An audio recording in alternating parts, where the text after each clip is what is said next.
Hello, welcome to Cinema Savvy. We have reached episode 3 of Loki, which is Lamentus. We're halfway through this thing now. It's mad. We've got 3 more weeks and then it's all done. And this is our spoiler discussion. I don't really know what to say for an intro, to be honest, because we were chatting a little bit about this one before we went live, and I think we're fairly mixed on this one this week. But as always, completely spoiler-filled, so if you haven't seen this episode, go and watch it first, come back to watch this afterwards, because we're going to be going through everything. I don't know how long this one's going to be. Probably not long, but we're going to be talking about it nonetheless. But before we dive into this one, over to George with the socials. Absolutely, guys. As always, it's spoilers. So comment everything and anything. You've got the notes to it now. Your spoiler thoughts, your theories, anything like that. Let us know, because we're going to be scraping the bottom of the barrel today. I think as far as story goes and how much we've enjoyed the first episode, which is worth mentioning. But before we really get into some of that stuff, we'll obviously bring up the socials. We do videos that pop up very late notice. We had Luca pop up on Sunday. We've had Fast 9 come up on Tuesday. We're going to have another video about Fast and Furious this Saturday as well. And we haven't put them on our social media yet. But as we always say, if you want to find out about some videos when they come up a bit late notice than normal, of course, if you haven't just subscribed to the channel, hit the notifications, you won't find out. So hit us up on our socials, which is Facebook at Cinema Savvy, Twitter at Cinema_Savvy, letterboxd.com/Cinema Savvy, and we've got a link to TeePublic in the description below. Because obviously we announce a lot of stuff on there. But no, we're here tonight to talk about Loki again. Just me and Chris this week. We're going to have some guests on for the next couple of weeks as well. So keep an eye out. No variants this week. Very reminiscent of the episode, I guess we can say, which we're going to probably keep badgering at. But before we really get into that, we'll kind of like really quickly, you haven't seen the episodes, speak about episodes 1 and 2, because obviously we've done videos on them. I'm not going to howl into them, but certainly myself was very much enjoying this show. And I'm still intrigued by the show. I'm curious. I like what they're doing, and it's far better than I thought it would be. First 2 episodes, and that's been very exciting for me. And obviously, we were even more fortunate we got to watch them early. So for myself, it was actually more of a 2.5 week gap just to get into this morning, and had it right on at 8 a.m. on the dot, ready to go. Haven't done that to anything since The Mandalorian and the WandaVision finale, actually. So that shows how much I was ready for this today. And we'll get into it. I don't know if you're sort of similar-ish with 1 and 2, aren't you? Yeah, so we got an early screener, didn't we, for the first 2 episodes? So 1 and 2 we got as a package deal, and I think that honestly that was the best way to watch them. We mentioned last week, I think, that watching 1 and 2 together, you had the introduction and you had basically your end of Act 1, really, didn't you, with the introduction of Lady Loki and the intrigue of where is this going to go? Where is this plot leading to? How is Lady Loki going to factor into the plot? And then we're like pretty much the rest of you now from here on in with this episode. We don't know what's coming up. We're completely in uncharted territory now at this point. This episode today, I don't think it was awful. It's definitely the weakest one of the 3 by a country mile. And to be honest, this episode embodies the fears that I had going into this series right from the off when I first saw the trailers. This looks like it's just going to be a knockoff of Doctor Who. And thankfully, the first 2 episodes completely proved me wrong on that. There was loads of intrigue, setting up stuff for the future MCU. Even now, loads of questions I want to be answered, and we'll get onto some fan theories later on to see if they do become true. But this one it almost felt like a bottle episode, really. It's just kind of very small cast in that you pretty much more or less just have Tom Hiddleston, and I forget her name already. Stefano Di Martino. I need to be able there to. We go. You have Loki and Lady Loki together in sort of like I always say buddy cop. That's not the right thing, but like a road trip kind of episode. But you're in one location and it's pretty much just them. We're going to be getting into it later on. It's great that we do get some interaction between the 2, and I think that's probably some of the strongest stuff in the episode is the writing between the 2 and the interplay. But tonally and everything, it just felt like a sort of bog standard run-of-the-mill average episode of Doctor Who, and that's not what I wanted this series to be. I am kind of worried for episode 4 now. I'm hoping with episode 4, you mentioned that people have said that that's where it really kicks it up a notch and starts getting into it more, and I think that's what it needs. If we get kind of a string of these random episodes just following these planet to planet, that's going to be a problem for me, I think. Yeah, I'm quite similar with this. When they sort of kick-started, I thought it was going to be on them. We're going to travel through time, not Doctor 2S, but zip, zip, zip, different places, that kind of sort of comedy-esque thing. And it was going to be these 2 on like an adventure, which I was really down for. And so I loved the real reveal of, I know she's got the name of Sylvie now. It was in the credits last week, which obviously I missed. should pay more attention. But when you've got Marvel credits, I like listening to the music in these Disney Plus shows. I give them that. The credits music's great. And yeah, it was like I was stuck in 2077, and it's like they're on a planet that's imploding, about to implode because there's another planet that's going to hit it, and it's unavoidable. And I was like, oh, okay. And we got the whole episode there, which is what I didn't think would happen. And I'm the same as you. I very much had Doctor Who vibes from it. I'm not going to give my opinions on Doctor Who. It's a show that I obviously spent many years watching, and so a lot of people, and a lot of people do watch it today. And it's also a show in which, you know, if you don't enjoy the certain writing iteration, it's easy to switch off and wait a couple more years to give it another go. And I won't be doing that to Loki, but certainly comparisons there where it was very much that you mentioned bottleneck. I was kind of thinking that I didn't want to mess you earlier. I was like, is this like a green screen version of The Fly from Breaking Bad? Like, because what you wanted from this episode was obviously Sylvie and Loki, them two discussing or trying to advance the plot or learn about each other, or vice versa. And we got that. I just don't feel like we got anything else. And I think some of my problems came from the fact that, you know, I'm sure we'll get into it. Me and you both said straight, no Owen Wilson. Yeah. That is a massive loss for this episode. And I understand why, but I'm just kind of sat there like, give me Owen Wilson, please. Like, he's so good in it, and he's interesting, and there's so many things going on. And, you know, maybe in a week's time I'm going to look like an idiot. Maybe it's going to all blend into one come next week. But just going off this week, I was quite disappointed is probably the word, because there is good stuff in there. But I think for every good thing, there's sort of 2 or 3 things that just doesn't personally for me work. I think that's where I struggled, was that not enough happened. And to have the whole episode sort of set on this planet with it having a cliffhanger on the same planet, I just feel like there was a waste. There were some really good scenes marred amongst nonsense. Yeah, I agree. And I think maybe even the pacing of this episode would have been better if you had have like constantly cut back from Lady Loki and Loki together on the planet, and then cut back to the TVA, trying to find out where they've gone, trying to scramble together.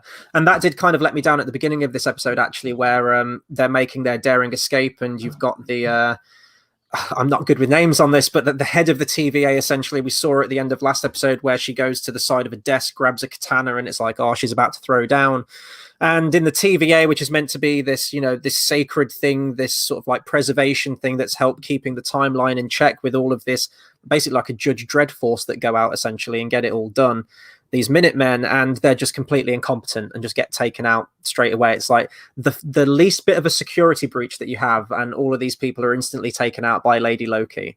And it's just, I don't know, it just kind of makes the TVA feel really weak, and they're an organization that should be prepared for anything.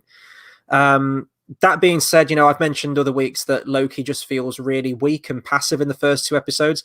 We see him come into his own a little bit more in this. It's not completely where I want him to be, but you have moments where he is using his powers, deception and trickery and everything like that. And I want to see more of that from Loki. But we get elements of it as well. But the big draw of this week is just seeing the interplay and getting to know Lady Loki a little bit more. I will say, just from this episode, and I'm sure she's done a lot of other great stuff, I didn't really like Sophia's performance as Lady Loki in this one. I don't know. There was something about it, and I don't know if it's the writing of her, if it was sort of like the tongue-in-cheek humor, but there was something not quite landing there. It felt very, I would say it feels very scripted. Of course it's scripted, but when you have Tom Hiddleston, he is Loki. Like we keep saying that he embodies that role. He's right up there with a Robert Downey Jr. as Iron Man, and, you know, Hugh Jackman as Wolverine. This, I don't know. She didn't have the same like charisma or charm, I guess, as like a Tom Hiddleston as the character. And maybe we'll see that grow more, because this is sort of like the first episode that we're getting a lot of you know, dialogue scenes and everything like that. I don't know. Maybe that was just me, but something didn't quite land with the character of Lady Loki for me in this one, like I hoped it would. No, I'm the same. I feel like we've spent an hour with her now, which is good, you know, getting her at the sort of front of the action stuff at the beginning. All that kind of works that, you know, we've seen her playing the tricks and doing the mind games on the people. We want to see a bit of action, and she could do that stuff well. Again, it's really strange for me, because this isn't Loki's fault. I guess this is going to be the whole multiverse. I'm still getting used to the variant dynamic, that not what is a variant, but how variant are they? Are they carbon copies? Are they obviously, being physically and looking wise, they're not, but are they just complete different personas? It's something that obviously a film like Spider-Man, where they've had 3 different ones, can explain that. Not easier, because I don't need it explained, but it's very hard to sort of get to grips with the concept when we've never met any variant of Loki before. So we're learning a lot of things about them. And this is where my sort of Doctor Who vibes come in, because I think so much of Jodie Whittaker. And it was very much that Doctor Who essence. And I think personally that's where I struggled a bit with today, was that I saw a lot of those similarities. And it was really hard to break away from it. And, like I said, the writing was there, but I did feel like I was watching Doctor Who. I'm going to keep bringing it up because that is something that I really did struggle with. That the first 2 episodes were so out there, so different. And even the background behind it was like generic, oh, what are we doing this week, Rose? Well, we're on a planet that's going to blow up, and we're going to chill here for a bit, and then we're going to go. And we knew that would happen. Obviously, we're cliffhanger till next week, you classic Doctor Who two-parter. But it felt very much like that kind of stuff. And I think she was okay. I just don't think we had enough from her. And I don't know what her plan is. And I know we don't need to know it because there's 3 more episodes, but if you're going to spend an hour with them, you'd want to learn a bit about them. And I personally don't think we had that. It felt more like they were trying to work out sort of Tom Hiddleston's Loki, which, is fine. I mean, I'm trying to think of the words to. So I think for an episode which focused on those two it wasn't even an hour. I think it was probably 35, 40 minutes, maybe 40 something minutes. I think it was. Yeah. It didn't feel like it focused, even though it did focus on them. I don't feel like I've really learned anything new, bar like obviously 1 or 2 things. And I think that's the problem. It's really harsh to go back to Fly because that's one of the best Bregman episodes, but that's just like some of the best writing on TV ever. And I don't expect that. But there's more style to that episode as well. Like it is that one where it doesn't really advance the plot all that much, but just the stuff they do with the camera, it's still interesting in a way. And this just feels very flat. Yeah. I'll tell you what Doctor episode it was like. It was like that Christmas special when it was the Titanic in space. Yes. That's what I was thinking. I mean, we mentioned we'll bring it the technical stuff. We might as well bring it now. The green screen I clocked straight away. And I know you're going to clock it. And I know there's been the big conversation. There's been a lot of people taking the piss online recently when Kevin Feige dropped that interview about Eternals. And he's like, oh, I wanted to film in a studio. And Chloe Zhao showed us how great shooting on location can be. And people sarcastically taking the piss. I know a lot of their projects need to be indoors for spoilers and whatnot and all that kind of thing, but sometimes it makes me laugh. Like, did this need to be in a green screen room? Like, I know you can't go to a purple space place, but could you not have had the budget to jump on a desert and do a little bit on location? Because the moment they stepped out, it looked awful. Production value, and I think the TVA looked great when we were there on all the interior stuff. All the sets have looked phenomenal, and I just think the CG really let it down. And it's again, having the whole episode like that was a massive struggle. And when you're already struggling with an episode, it's little things like you start to notice to pull more and more away from it. Well, I think with the TVA, and I mentioned this, it may have been in our spoiler-free, actually, that we did, where I mentioned that the cinematography wasn't quite landing with me, or like the production. I said the TVA is just kind of like a lot of dreary corridors. And then I did a bit of sort of like digging, and I think the TVA is mostly sort of like floating desks and kind of office aesthetic. And I was like, okay, that's fine. But you do get that amazing sort of like establishing shot when he looks through the window and you can kind of see how vast the TVA is. I kind of wanted more stuff like that. And it feels almost like, to a lesser degree, but Falcon and the Winter Soldier, how the first episode was just, here's all of our budget, and just have that opening action scene just look absolutely incredible to rival anything that you'll see in a film. And then as it went on, it kind of dropped off a little bit in terms of the aesthetic, I think, and it's kind of the same with this one. I was struck by it immediately, and I know I always harp on CGI and green screen and everything like that, but even to this point with Marvel, I've come to expect it. The Marvel films are very, very CGI heavy. I think when I watched Ragnarok for the first time, I was kind of hit with that green screen thing. Now, I've only watched that once, so going back to it again, maybe I wouldn't have that, but I remember when Thor is facing down against Hulk in the arena, you can clearly tell everything is just a green screen. It's like the lighting, it doesn't quite match and it looks quite flat, but this looked absolutely awful. And I think probably with the lower budget that you would have on a TV series compared to a feature film, that didn't help either. I'm going to do a comparison here, and I think it's valid, but I know you love these films. I love them too, but the Star Wars prequels where you have two actors and they're walking and they've got a set amount of distance on a track, and it's like, we can't walk past this point because this is the amount of space we've got for our blue screen, green screen. It's the moment from episode 3 when Mace Windu's walking with Anakin. He's like, we must move quickly if the Jedi are to survive, and they're just casually sauntering on a fake background. That was the whole episode of this, and it looked terrible. It was like the color, there's like these weird purples, and the actors didn't align with the lighting in the foreground. I don't know, but this was the worst looking episode. Probably out of all the 3 Marvel shows we've had so far, this is the one where I've actively been aware watching it going, this looks terrible. And I wasn't a fan of the episode itself, so maybe I zoned in more on the technical stuff. If it had been more of an engaging episode, maybe I wouldn't have harped on it more. So I don't know. It could be that too. I know, because whenever I think of that, I always think of Attack of the Clones when they're walking in the Jedi Temple. It's the flying over, and it just felt like that. It was so obviously a green screen, and obviously, those films, they're like, what, 18 years old? And obviously, I'm not saying they're going to have that tech for the Mandalorian for this, but they're building everywhere. But even for Marvel standards, it didn't look good. And I don't know if it's maybe there wasn't finished ideas before filming, but they were trying to interact with nothing, but they're being told it's something, which was probably the biggest issue, as the actors have said on Star Wars.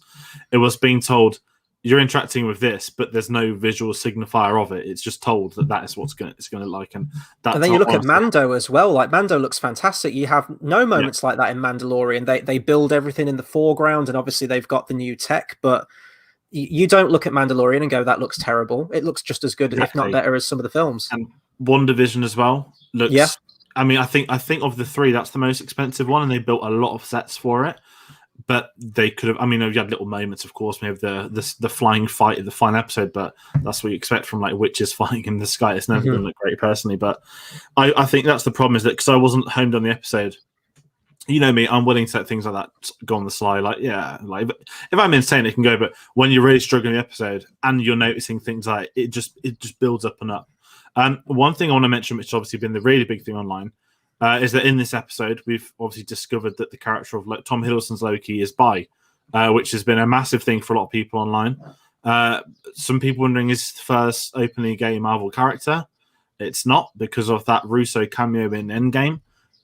Marvel jump the gun a lot and tend to say that they're at the forefront of many things like this. Certainly for some things, certainly not for others. And 13 years into the franchise, I'd say that obviously we found out about Loki, and I'm not fussed by it in a good way. I'm not someone that gets like aggrieved by decisions like that or things like that, but I've read what Kate Herron said today, and I'm all down for it and stuff like that. Obviously, the football game, there's a lot of politics this week as well with what's happened in Hungary, but I'm in not a weird mode of this, because we kind of spoke before we hit live on this, because obviously stuff like that can be really tricky. You mentioned it was sort of like a passing conversation, which is exactly what it says. It's like, what, three lines, I think.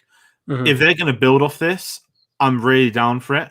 But if this is just passing comment and gone, I think that's a bit odd. I don't know if you're the same as me on that, but obviously we're only 3 episodes in. But at the same time, it's kind of like this could be a humongous moment for not just Marvel, but for a lot of things. Is it going to get censored in Russia, like Beauty and the Beast did, and all this kind of stuff?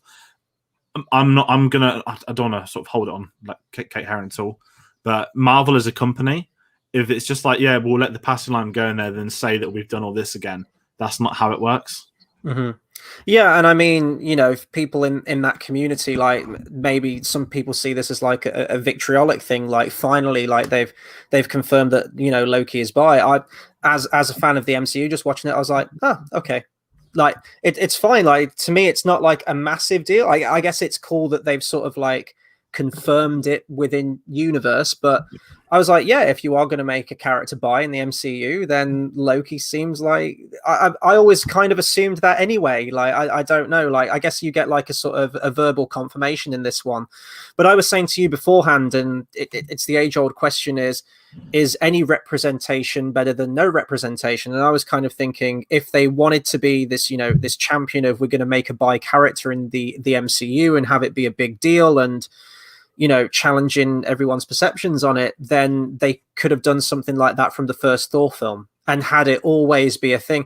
Not like a completely in your face, like this is obviously like the gay or the bi character of this film, but have it work more into his character and have it always be a thing from the character's inception from that first film. God, when did it come out? I can't even, was it 2011? I think it came out. I know. Yeah, I know that next year it's 100% Valkyrie. I know that Tessa Thompson said it years ago, and I know that I think Taika said that this is one of the big things we'll be exploring in the next film. And if that's been said way before filming took place, and that's why I'm kind of curious to see what they do with it, because obviously I'm trying to think what video it was. When we had Neil come on, I think it might have been Black Panther, we did the retrospective. Obviously, we spoke about how Black Panther was a triumphant film for that community. But at the same time, it took one juggernaut of a release for them to start. Now let's get not the Asian market, but let's get a Shang-Chi film out. Let's start bringing things. And they had to wait for one ridiculous success, which came late. I mean, Marvel was a big thing in 2018 by the time you got to Black Panther. And now they are obviously doing representation, which is important. But I'm not saying it's too late, because it's never too late to do it.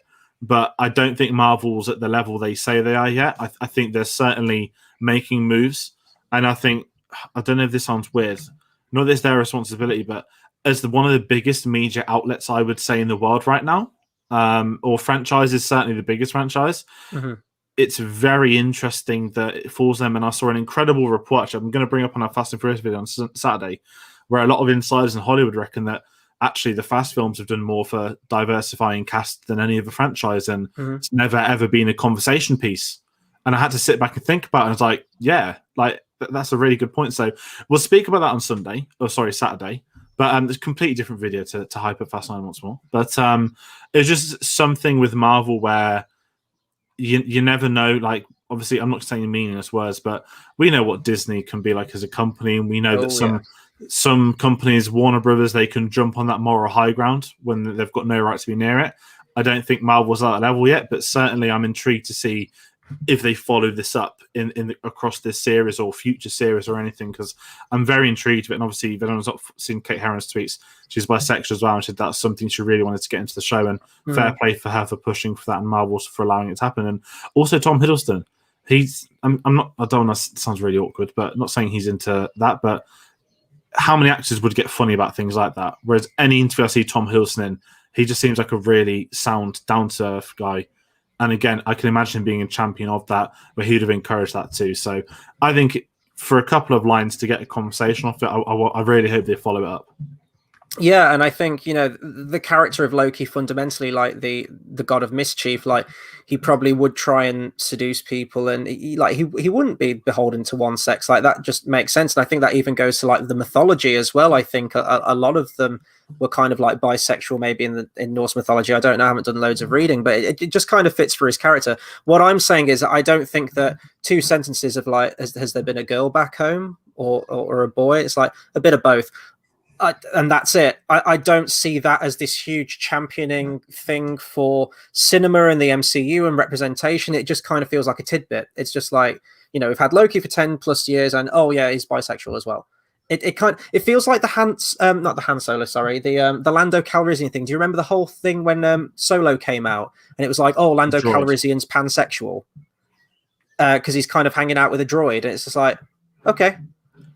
It's just it's and they've got a show to do it in as well if they want to, and it's just okay. That's fine. Anyway, on with the episode. That's how I kind of saw it. Now, if they bring it into the plot more and his characterization, then absolutely, and I think that's the kind of representation, if they want to do it, that they should move towards. But I guess it's a step in the right direction. But I just don't see it as this huge thing. But if people from that community, if they now have a character where, confirmed within universe he is bisexual, then hey, power to them. They've got a prominent character in the MCU, probably one of the biggest actually, that can sort of be the flagship for that, I guess. I did actually like quite a lot of the dialogue though in that back and forth. It is shot in kind of it's the classic reverse shot, right, where you've just got two people in a conversation, and it's not particularly done in a great way. They kind of just sat down in a booth. Again, kind of like the Star Wars prequels, you either have them walking on a track with the blue screen, green screen, and then you kind of have them just sitting on a sofa or like a diner table or something and just, you know, talking about it. But there was some nice callbacks. I love the part where Loki gets drunk. Sorry, not drunk, full, very Singing full. And he goes like, another, and he smashes the glass. Yeah. That's one of my favorite. That's probably one of the things that I quote the most from that first Thor film, actually. So I liked that. And I think, you know, Tom Hiddleston has some really good subtlety in his performance as well. I love the moment from the previous 2 episodes where he sees the destruction of Ragnarok and he sees his ultimate fate, and we get that sort of like emotional catharsis to that moment. And you kind of have something similar to this one where she starts talking about love, and you can see that he goes very introspective when she talks about his mom as well, and he's recalling memories of his childhood. I did kind of find that weird a little bit, though, because he refers to his mom in the past tense. Now, I know that he's seen that, you know, he's been made aware that she's dead, but this is past Loki. He isn't aware properly by his own, you know, ideas that she's dead. So it felt very weird that he was referring to her in past tense. I don't know if you had that or if he's just willingly accepted it from Owen Wilson's character. Yeah, it was that very odd. Like she was. I was like, yeah, he saw the clip, but it's not happened yet. So she's still alive on Asgard right now, as far as we know. Yeah, like it's that's why that bit felt weird. But I liked the back and forth. I've got a comment here. I don't know much about Norse mythology. Loki was male, female in the Nordic myth. He was a female horse and gave birth to Odin's horse. Yeah. Now, right. My knowledge of mythology, I know a little bit of Greek mythology, not much about Norse. So stuff that sounds incredible. Could you imagine Tom Hiddleston giving birth to a horse for Sir Anthony Hopkins? Maybe one day. Who knows? You played a bit of God of War, right? The God of War 4, right? A little bit of it. You saw that giant world serpent, right? Like the giant snake that's so big that it wraps around the earth. Wraps around the tree. Loki is the father of that snake in Norse mythology. Let that sink in. It's weird. It's great, but mythology it's weird. Mythology is. It's hey, who knows? Maybe we'll be covering Percy Jackson when it finally comes out on Disney Plus in a couple of years. But that will be incredible if they get it right. But yeah, any of the Norse mythology facts? Maybe we'll get weird Norse mythology references for the next couple of weeks. Oh, I hope so. I feel like we could. You mentioned the Another. I thought it was great. It was the best thing in it. The one that I loved as well, when he jumped out the train, they have the Thor when he's falling for 30 minutes. They have shot remake of the hands at the front, him on the floor, angry face, perfect. Lovely little reference as well. And you know what? Obviously, it's not subtle, but it's the kind of thing that's not in your face too much. It's just that lovely little bit of fan service. I like seeing that. And sort of, I know we've kind of harped on this a bit. Let's talk about maybe what we want to see or what we think could happen. Obviously, we've got cliffhangers. Personally, I thought they'd just find a way to charge at the battery and go and have another cliffhanger of some kind. But I don't want to do a One Division to go on that case. But I think they're probably going to leave the planet pretty early, right? Because if you're going to be 4 episodes in and there's only 6 total, you need to get a move on. So I don't know how much longer we'll spend on this planet next week. But what I do think is going to happen, there's a theory going around about Kang the Conqueror. I don't know if I mentioned him last week. I feel like he's been brought up in passing as a. I think we have briefly, yeah, not much though.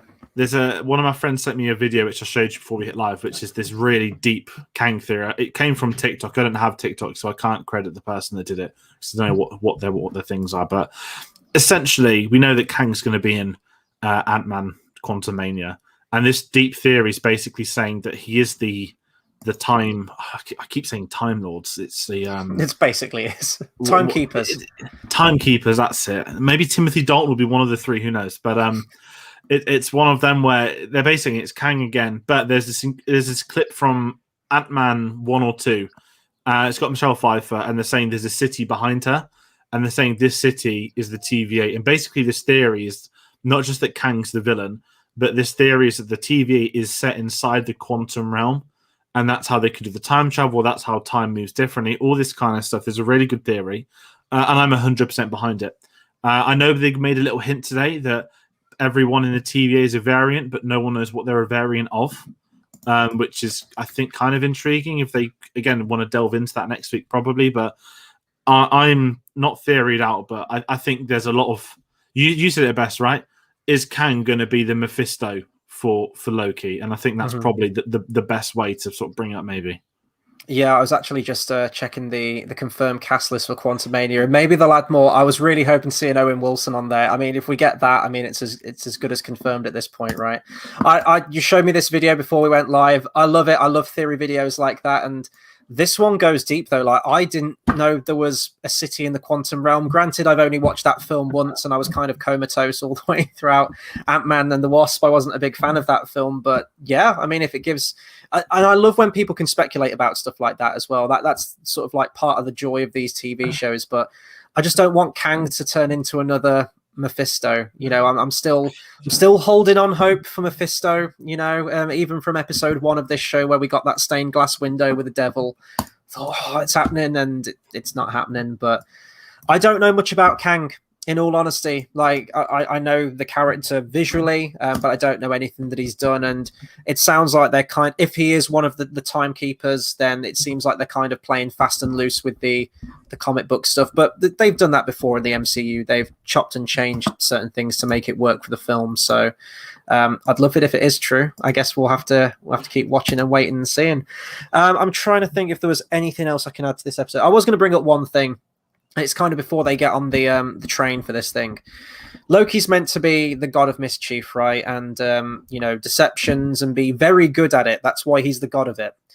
Well, he ain't very convincing in this episode. There's the moment earlier where there's the old woman in the shack, and he tries to pretend to be the husband, and he doesn't do it very convincingly. Even to the layman, you could tell. Even without a context of the episode, you can tell that he's faking. And the bit where he decks himself out as like one of the guards and taking them on board, it's like the voice that he puts on, and he hasn't got the visor down like all the grunts have. Like, I don't know. So that stuff like that bothers me. When you've got a show like Loki, I want you to show Loki and all of his prowess. And it kind of feels like a Jack Sparrow thing to me, where, you know, as the films go on, I still love Jack Sparrow. You know, he's the thing that makes me keep coming back to those films. But you have that first one. You can say, like, you know, Thor 1, Curse of the Black Pearl for Pirates of the Caribbean comparison, and he's so great, and he's just perfect at everything. Then as the films goes on and he becomes a fan favorite, then they kind of make him more comedic. He becomes like a jester, especially when you get to the first Avengers film. And as we get to this, it's like he's just constantly played for laughs, and it's like, no, I want to see Loki with all of these powers, and, you know, fooling the audience, fooling us as we're watching it as well, and throw some twists and turns in there. And maybe we'll get them towards the end, but at the moment it feels like they've kind of nerfed Loki.